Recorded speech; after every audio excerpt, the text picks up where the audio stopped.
Hello. मैं सुशीला कुलरिया। आज हम रूपक अलंकार पढ़ेंगे।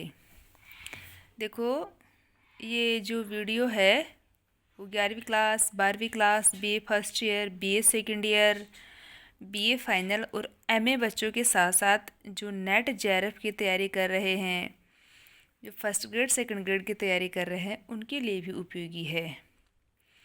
क्योंकि जो फर्स्ट ग्रेड नेट जेआरएफ में जो उदाहरण आते हैं वो भी मैं आपको साथ साथ इसमें बताते जाऊंगी। देखो, रूपक अलंकार अपन पढ़ते हैं।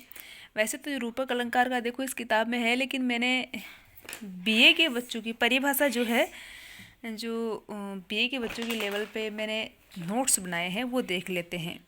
देखो, परिभाषा अपन देखते हैं, नेट जेआरएफ में भी रूपक की परिभाषा नहीं आती, तो फर्स्ट ग्रेड सेकंड ग्रेड में भी रूपक की परिभाषा नहीं आती।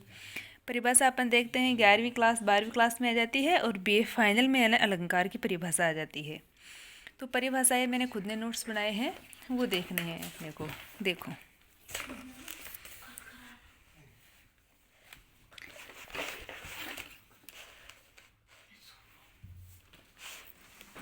मैंने आपको बताया था कि किसी भी जैसे कोई भी अपन परिभाषा देखते हैं, सबसे पहले तो परिभाषा आपके एग्जाम में आती है तो उसका सबसे पहले अपन उसका शाब्दिक अर्थ लिखते हैं ऊपर ही ऊपर। तो मैंने पहले ये लिखना भूल गई थी, बाद में लिखा है मैंने, तो आप थोड़ा सा स्पेस दे के आराम से लिखोगे, यहाँ पे जगह छोड़ के आराम से लिखना है ना।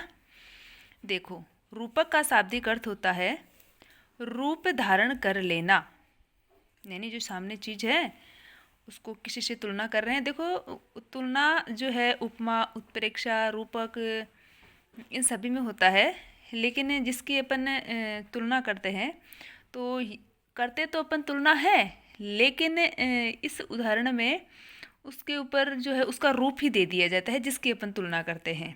जैसे कैसे, जैसे देखो, एक वस्तु को दूसरी वस्तु का रूप दिया जाता है। अब देखो, दो वस्तुएं हैं तो सीधी सी बात है दोनों में तुलना हो रही है, लेकिन उसको अपन पढ़ते हैं तब अपने को जो है आभास नहीं होता कि उसकी तुलना की जा रही है। अपन उसको देखते हैं तो अपने को क्या है कि तुलना नहीं, उसका रूप ही है, इसने उसका रूप ही धारण कर लिया है। ठीक है, तो इसका शाब्दिक अर्थ हो जाएगा रूपक का रूप धारण कर लेना। रूपक का शाब्दिक अर्थ है और एक वस्तु से दूसरी वस्तु को रूप दिया जाना, ये रूपक है। उपमेय और उपमान दोनों अलग अलग है, ठीक है ना। उपमेय और उपमान दोनों अलग अलग है, परंतु जहाँ एक ही लिखा जाता है, किसको एक ही लिखा जाता है? उपमेय और उपमान को। परंतु जहाँ उनको लिखना चाहिए यहाँ पर, उनको यानी उपमेय और उपमान को एक ही लिखा जाता है, वहाँ रूपक होता है। ठीक है, जैसे देखो, मुख चंद्रमा है, एक ही है, मुख चंद्रमा जैसा है। अगर यहाँ पर अपन देखते हैं मुख चंद्रमा जैसा है, तो जैसा दो चीज़ हो जाएगी, एक मुख है और एक चंद्रमा है, लेकिन यहाँ दोनों को एक ही चीज़ बताया गया है, मुख चंद्रमा है। ठीक है, ये तो इसका शाब्दिक अर्थ हो जाएगा। और परिभाषा देखो इसकी। परिभाषा, जब एक वस्तु पर दूसरी वस्तु का आरोप किया जाए, अर्थात जब एक वस्तु को दूसरी वस्तु का रूप दिया जाए तो वहाँ पर रूपक अलंकार होता है। एक और परिभाषा उसमें अपन आप लोगों ने पढ़ी होगी या फिर मैंने आपको कक्षा में बताई होगी कि अभेद आरोप कर दिया जाता है, यानी कोई भेद नहीं होता। अब यहाँ पर मैंने कहा कोई भेद नहीं होता, दोनों को एक ही रूप दे दिया जाता है। ठीक है ना, तो अभेद आरोप जहाँ होता है वहाँ पर भी रूपक अलंकार होता है। जैसे देखो, अति आनंद उमंग अनुरागा, बहुत ही आनंद और उमंग, अनुरागा यानी प्रेम उत्पन्न होता है। चरण सरोज पखारने लागा, कमल रूपी चरणों को पखारना यानी धोते समय। अब ये पंक्तियाँ तुलसीदास के रामचरितमानस की जो है, जो केवट जो नाव खेने वाला केवटिया है, वो श्री राम के जो पैर पखारने लगता है, उस समय उसके हृदय में आनंद उमंग और अनुराग उत्पन्न होता है। कब? जब भगवान श्री कृष्ण राम के कमल रूपी चरणों को वो धोने लगता है। तो यहाँ पर चरण सरोज, चरण को किसका रूप दिया है? सरोज का, सरोज कमल का रूप दिया है। ठीक है, ये है देखो इसकी रूपक का शाब्दिक अर्थ, रूप धारण कर लेना, एक वस्तु को दूसरी वस्तु का रूप दिया जाना, जो भी है मैंने आपको बता दिया है। परिभाषा शाब्दिक अर्थ के बाद में अपन देखते हैं रूपक के भेद। अब देखो, ये जो मैं रूपक के भेद आपको बता रही हूँ, ये सारे के सारे मुख्य तौर पर BA first year, BA second year और BA final, NET, JRF, MA जो फर्स्ट ग्रेड सेकंड ग्रेड है, उन सभी के लेवल को ध्यान में रखते हुए ये नोट्स बनाई हूँ मैं। तो इनमें जो है, वैसे तो देखो बीए तृतीय वर्ष में तो क्या होता है कि सांग रूपक की भी परिभाषा आएगी, आपके निरंग रूपक की भी परिभाषा। जैसे मान लो आपके अगर रूपक को समझाइए या रूपक को परिभाषित कीजिए, तो अगर आपको रूपक को समझाना होता है, परिभाषा देनी होती है, तो इतने से आपके काम नहीं चलेगा, सिर्फ इतने से आपके काम नहीं चलेगा। आपको फिर सांग रूपक के भेद और सांग रूपक की, निरंग रूपक की, परिंपरित रूपक की आपको परिभाषा भी देनी है। ठीक है, तो आप देखो सांग रूपक का बिल्कुल शॉर्ट में इसकी परिभाषा मैं आपको दे रही हूँ, विस्तृत भी बताऊंगी, आपको घबराना नहीं है। रूपक के सभी अंग। सांग रूपक, ऐसा रूपक, ऐसा अभेद आरोप जिसमें उस रूपक के सभी अंग उस उदाहरण में मौजूद होते हैं। सा अंग, अंगों के साथ में। ठीक है, ऐसा रूपक, ऐसा अभेद आरोप, ऐसी तुलना जो जिससे अपन तुलना कर रहे हैं, जिसका अपन अभेद आरोप कर रहे हैं, उसके सारे अंग उस उदाहरण में उनका समावेश हो जाता है। जैसे सखी नील नभस्सर में उतरा, यह हंस आहा तरता तरता, अब तारक मौक्तिक शेष नहीं, निकला जिनको चरता चरता। अब यहाँ पर देखो, सखी दूसरी सखी से कहती है, उसके प्रियतम उसको छोड़कर जो है चले जाते हैं, तो वो कहती है क्या, सखी नील नभस्सर में उतरा, नीले आकाश में। अब यह नीला आकाश किसका रूप है, हृदय का। उसकी सखी के हृदय का, हृदय को रूपक दिया गया है नीले आकाश का। ठीक है ना, तो नीले आकाश में उतरा, कौन आकाश में कौन उतरता है, नीचे तारे, मौक्तिक यानी तारे, सूर्य। ठीक है ना, यह हंस आहा तरता तरता। अब हंस किस में उतरते हैं, सरोवर में। हंस किस में उतरते हैं, सरोवर में। तो यहाँ पर देखो रूपक जो है हृदय को नीले आकाश का, सरोवर का रूपक दिया गया है। और अब ये जो रूपक दिया है हृदय को नीले आकाश का, अब देखो नीले आकाश में क्या क्या होते हैं, आकाश के अंग क्या क्या है, तारे, सूर्य, है ना अंग। तो ये रूपक दिया गया है, इस रूपक के अंग उसी उदाहरण में होते हैं। अपन ने ऊपर देखा है मुख्य चंद्रमा है, तो केवल रूपक ही तो दे रहा है ये। ठीक है ना, तुलना करते हुए इसका रूप ही तो बता रहा है कि रूप मुख्य किसके समान है, चंद्रमा के समान है। अब ना तो ये बता रहा है कि चंद्रमा के समान सुंदर है, चंद्रमा के समान दाग वाला है, कोई विशेषता थोड़ी बता रहा है, नहीं बता रहा ना। तो यहाँ पर देखो, इसमें मतलब कि रूपक तो दे दिया, लेकिन किसी अंग का यहाँ पर उल्लेख नहीं किया। लेकिन यहाँ पर अपन देखते हैं रूपक देने के बाद में जिसका रूपक दे रहा है, किसका रूपक दे रहा है, आकाश को रूपक दे रहा है, आकाश के अंगों का भी इसमें उल्लेख कर रहा है। मैं समझती हूँ आपके समझ में आ गया होगा। ठीक है, नीले आकाश का जो रूपक है सूर्य, तारे। आप देखो हंस, हंस आता है सरोवर में, और सरोवर में क्या होता है, मोती। हंस किस में आते हैं, सरोवर में। तो हंस को जो है सरोवर का अंग है हंस और मोती। तो हृदय को अगर सरोवर की उपमा दे रहा है, सरोवर का रूपक दे रहा है, सरोवर में और रूपक में अभेद, सरोवर और हृदय में अभेद आरोप, अभेद संबंध स्थापित कर रहा है, तो सरोवर का भी जो अंग है हंस, हंस कहाँ पाए जाते हैं, सरोवर में, और मोती कहाँ पाए जाते हैं, सरोवर की गहराइयों में। तो ये सरोवर के अंग है। ठीक है, इसी प्रकार एक और दूसरा देख लो अपन इसका उदाहरण सांग रूपक का। बीती विभावरी जागरी, अंबर पनघट में डुबो रही, तारा घट उषा नागरी। ये तो अपन कक्षा में भी पढ़ा होगा, और नहीं पढ़ा तो अभी देख लो। इसका अर्थ ये है, देखो बीती विभावरी जागरी, बीती बीत गई है, विभावरी रात है, जागरी अब तो जागो। अंबर पनघट, आकाश रूपी पनघट में डुबो रही है, तारा घट जो है घड़ा, मटकी, उषा प्रातःकाल, नागरी स्त्री, प्रातःकालीन नारी, तारा रूपी जो है घड़े को आकाश रूपी पनघट में डुबो रही है। अब देखो यहाँ पर बीती विभावरी जागरी, जैसे ही रात बीत जाती है लोग जागृत हो जाते हैं, नारी स्त्री वो सबसे पहले जो है चेतन अवस्था में आ जाती है ना। तो यहाँ पर रात को किसका रूपक दिया गया है, रात के जो उपमा की गई है किसे, रात होने के बाद में जैसे सुबह होती है, बीती विभावरी, पूरा बीती विभावरी किसके लिए आया है, प्रातःकाल का।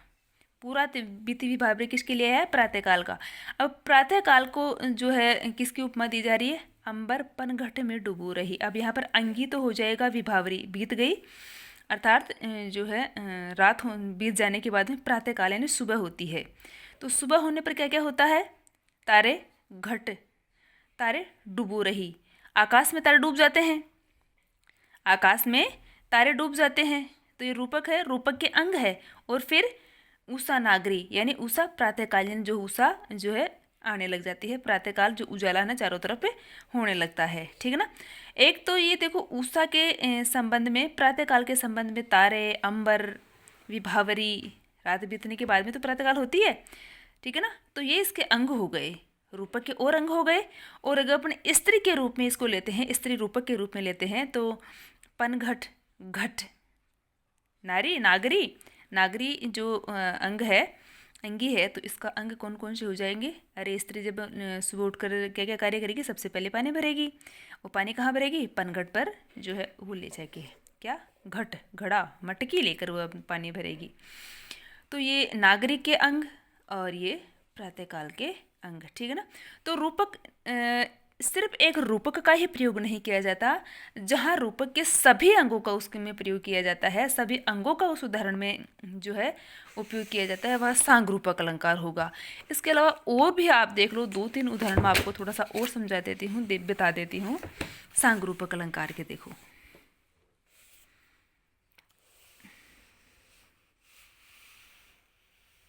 ये देखो, रनित भृंग घंटावली झरत दान मधुनीर, मंद मंद आवतु चलो कुंजर कुंज समीर। इसमें जो है कुंज समीर उपमेय, कुंज समीर यानी जो है उपवन की हवा, उपवन की शीतल हवा उपमेय है। और कुंजर उपमान, कुंजर शब्द हाथी के लिए आया है। अब देखो बेटा, इसमें वैसे तो अर्थालंकार तो इसमें रूपक ही है, लेकिन अपन शब्दालंकार देखे, क क वर्ण की आवृत्ति हो रही थी, उसमें मंद मंद जो है शब्द की आवृत्ति हो रही, पुनरुक्ति प्रकाश अलंकार हो जाएगा, इसमें छेकन उपरास अलंकार हो जाएगा, एक ही वर्ण की आवृत्ति हो रही है ना, तो है ना ये हो जाएगा। अपन रूपक का देखते हैं, इसमें उपमेय कुंज, उपवन की शीतल हवा, और हाथी है वो कुंजर, जो अपने अंगी भाव में परस्पर आरोपित है। उपमेय पक्ष में भृंग। अब देखो सुबह सुबह सुबह जो कुंज उपवन में हवा चलती है, तो भंवरे, मकरंद, भंवरे है ना जो वो लेके आते हैं शहद का, वो है ना मकरंद, पुष्प से मकरंद लेके आते हैं। तो ये सब इसके उपमान है, अंग है किसके, कुंज समीर के। जो उपवन, कुंज यानी उपवन, उपवन में क्या होते हैं, भंवरे, मकरंद लाते हैं, शीतल शीतल वो समीर चलती है, जिन पर उपमान पक्ष के घंटावली और मदनीर के आरोप किए गए हैं, ठीक है। ये सांगरूपक अलंकार का एक और बहुत अच्छा सांगरूपक अलंकार का उदाहरण है। ये देखो सांगरूपक अलंकार का सबसे बेस्ट उदाहरण ये है। उदित उदय गिरिमंच पर रघुवर बाल पतंग, विक्षे संत सरोज सम हर्षे लोचन भृंग। उदित उदय, उदित उदय गिरि मंच पर, पर्वत रूपी मंच पर, रघुवर श्री राम बाल छोटे से पतंग के समान, विक्षे संत सरोज सम, विक्ष संत, संत महाजन, सरोज कमल के समान, मन उनका हृदय, हर से लोचन भृंग, उनके लोचन, उनकी जो आँखें है वो बहुत ही हर्षित हो रही है।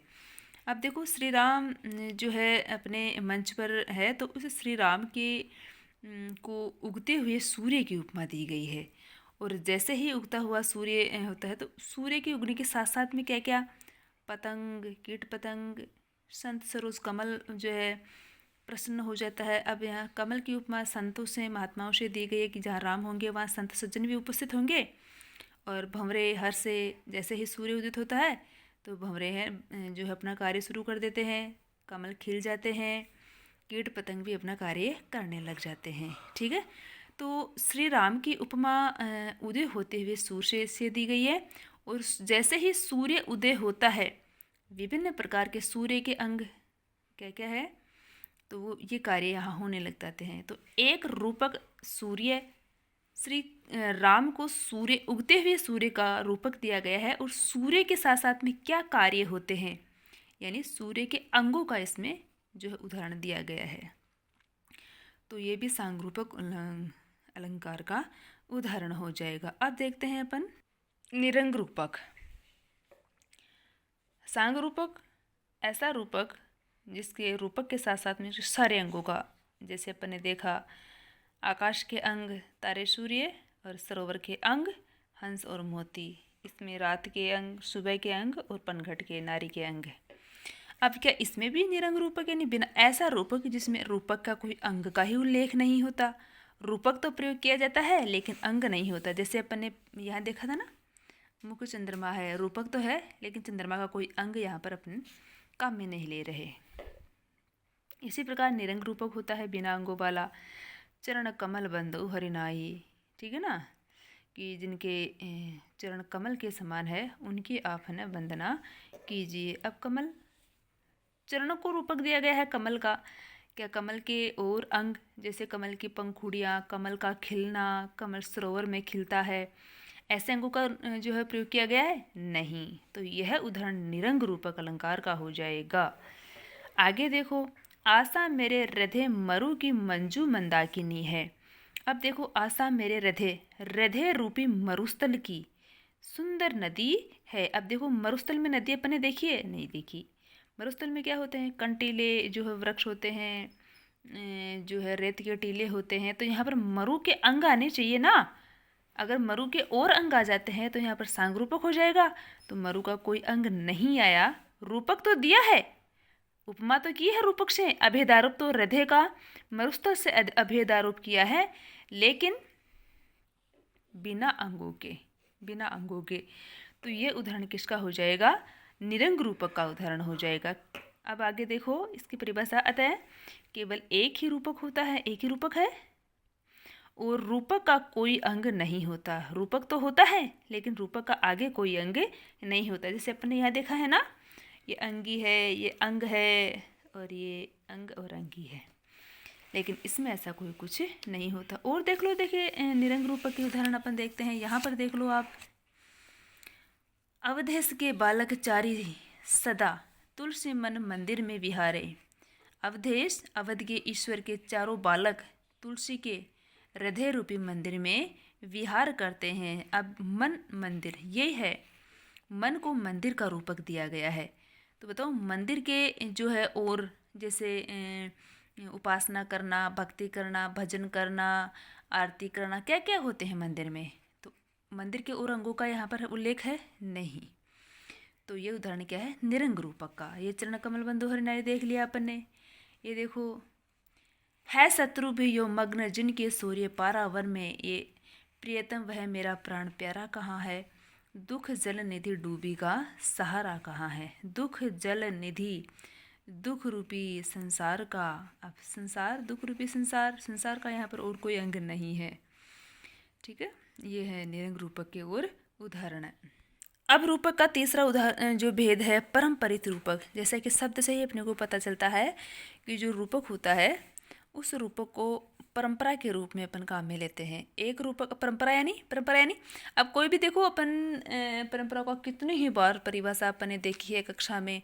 परंपरा का अर्थ क्या होता है? जो लगातार चली आ रही है, ठीक है, जो लगातार क्रम से चली आ रही है। उसने भी किया था, उसने भी किया था, अरे अपने को तो करना ही करना है। ये क्या हो गया? जो क्रम से चली आ रही है वो परंपरा हो जाती है, ठीक है ना।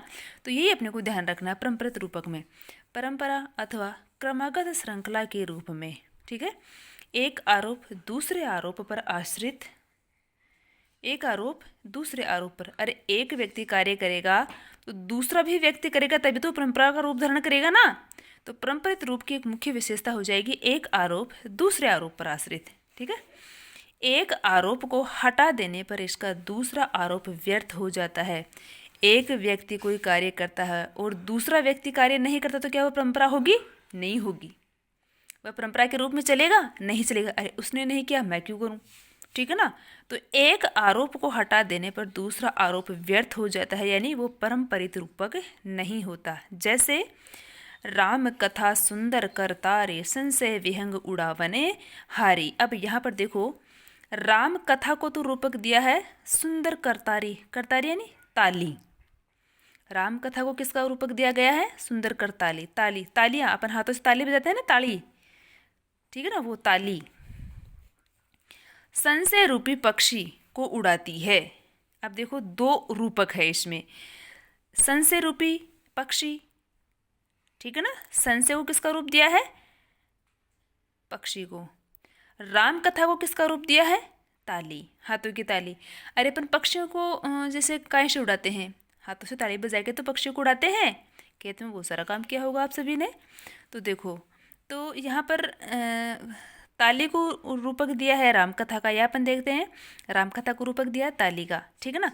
तो अपन राम कथा सुनते हैं तो ही मन के विभिन्न प्रकार के संशय दूर होते हैं, मन की शंकाएं चिंताएं दूर होती है। राम कथा सुनते हैं तो संशय दूर होता है। तो राम कथा को रूपक दिया करतारी का और संशय को रूपक दिया विहंग का। ताली बजाएंगे पक्षी उड़ेगा, राम कथा सुनेंगे संशय दूर होगा, संशय विहंग उड़ावन हारी, ठीक है। तो एक रूपक राम कथा को सुंदर करताली, ठीक है ना, दूसरा रूपक संशय को विहंग पक्षी का, ठीक है ना। एक रूपक यहाँ है, दूसरा रूपक यहाँ है, ठीक है ना, दो रूपक हो गए। दूसरी परिभाषा देखो, अगर एक रूपक को अपन हटा देते हैं तो दूसरे रूपक का जो है अर्थ ही नहीं रह जाएगा, दूसरा रूपक व्यर्थ हो जाएगा। अब यहाँ पर अगर अपन राम कथा सुंदर करतारी को हटा देते हैं तो यह क्या इसका कोई अर्थ हो जाएगा क्या? संशय विहंग उड़ावन हारी, संशय रूपी पक्षी को उड़ा देती है। क्या उड़ा देती है जरा बताओ, इसके बिना कल्पना करके बताओ, ठीक है ना। तो इसका अपन सार्थक जो है सही अर्थ अपन नहीं निकाल पाएंगे। तो पारंपरिक रूपक की विशेषता होती है कि इसमें दो रूपक होते हैं और दोनों रूपों का आपस में संबंध होता है। दोनों में से अगर एक को भी रूपक को हटा देते हैं तो एक रूपक का कोई अर्थ नहीं रह जाता है, ठीक है। दूसरा उदाहरण देखो, जय जय गिरिराज किशोरी, जय महेश मुखचंद्र चकोरी।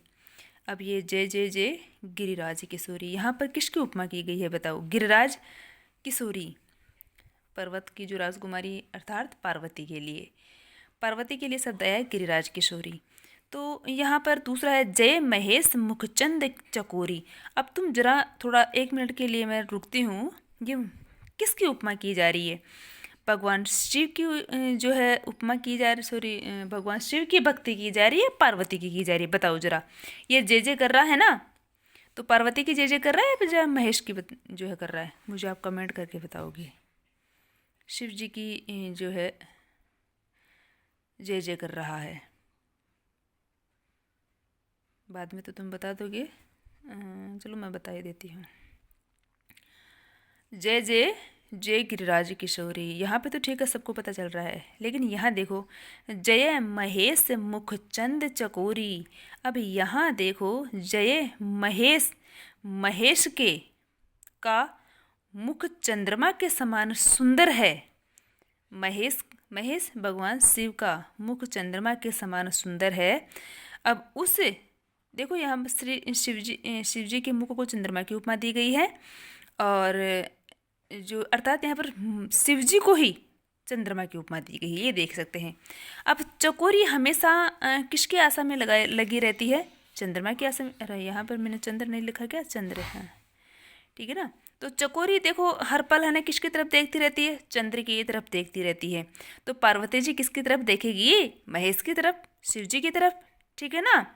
तो यहाँ पर जो है भक्ति किसकी की जा रही है? पार्वती जी की। यहाँ पर चकोरी से पार्वती के लिए आया है, गिरिराज किशोरी से पार्वती के लिए आया है। यहाँ पर तो जो है चंद्रमा, मुख रूपी चंद्रमा महेश जी को बताया गया है, केवल उसको, है ना। तो यहाँ पर देखो, जय जय जय गिरिराज किशोरी, अगर अपन गिरिराज किशोरी को हटा देते हैं, जय महेश मुख चंद्र चकोरी, तो ये चकोरी किसके लिए है? अपन इसका अर्थ जल्दी से नहीं निकाल पाएंगे, ठीक है। तो ये दो रूपक होते हैं, दो आरोप होते हैं, और दोनों का एक दूसरे से जो है अर्थ है मिलता जुलता है। अब इसके और उदाहरण देख लो। यहाँ देखो, ये भी जो है पारंपरिक रूपक का उदाहरण है। हृदय गगन में रूप चंद्रिका बनकर उतरो मेरे, कोई नायक या तो नायिका से प्रणय निवेदन कर रहा है, या फिर नायिका नायक से प्रणय निवेदन कर रही है। क्या कि आप मेरे हृदय रूपी गगन में, हृदय रूपी जो है आकाश में सौंदर्य रूपी चंद्रिका चांदनी बनकर आप उतरो। अर्थात जिस प्रकार आकाश में चंद्रमा अपनी चांदनी से आकाश को जो है प्रकाशित करता है ना, उसी प्रकार आप भी मेरे हृदय में वास करके, है ना, जो मेरे हृदय को प्रसन्न रखो। दो रूपक है, हृदय को गगन की उपमा दी गई है और रूप को चंद्रिका चांदनी की उपमा दी गई है। ठीक है, इस प्रकार आप देख लो। एक टक सब चित वीते ही ओरा, रामचंद्र मुख चंद्र चकोरा, रामचंद्र मुख चंद्र चकोरा।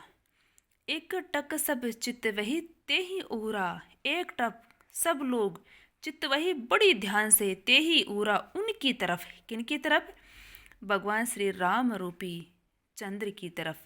अब देखो, श्री राम के जो मुख को चंद्रमा की उपमा दी गई है और सब लोग जो देख रहे हैं उनको चकोरा, चकोर की उपमा दी गई है।